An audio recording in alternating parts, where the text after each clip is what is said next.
You step inside after the commute, the door clicking shut behind you, and the house settles into its evening quiet.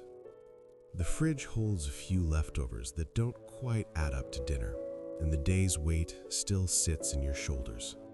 The phone is already in your hand.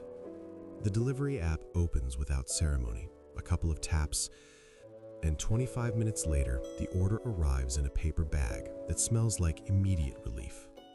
No dishes, no planning, just the small transaction that lets the rest of the night begin. It used to be rarer. Maybe once after an especially long stretch at work, the kind of evening where even boiling water felt like effort.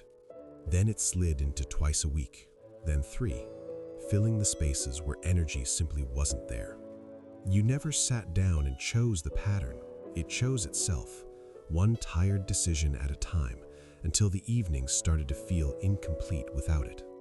Later that same week, you're scrolling through the bank app in bed, half paying attention, and the line items sit there in their usual places. $14 in change for one night, $17 the next, tip folded in each time. You add them in your head without really meaning to. 4 nights this month so far, closer to 260 when you include the weekend.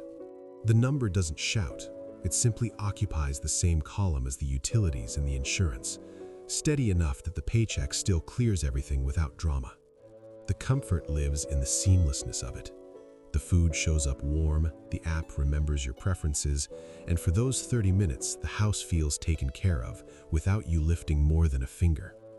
It registers less as spending and more as a brief truce with the day, the sort of small kindness you extend to yourself when nothing else in the schedule offers one.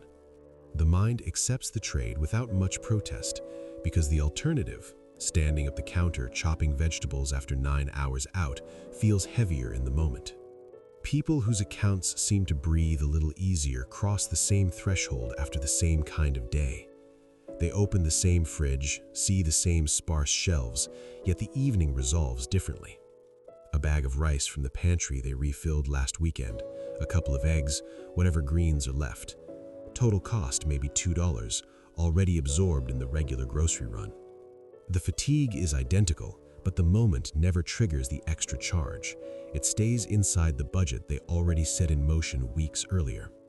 You notice the difference not as judgment, but a quiet misalignment. The quick patch that once bridged a single rough patch has settled into the monthly rhythm like a tenant who stopped paying rent but never moved out. The math doesn't argue with the lifestyle. It simply keeps the total the same month after month, while the feeling of forward motion stays just out of reach. If a moment like this has surfaced in your own routine lately, the comment section is there.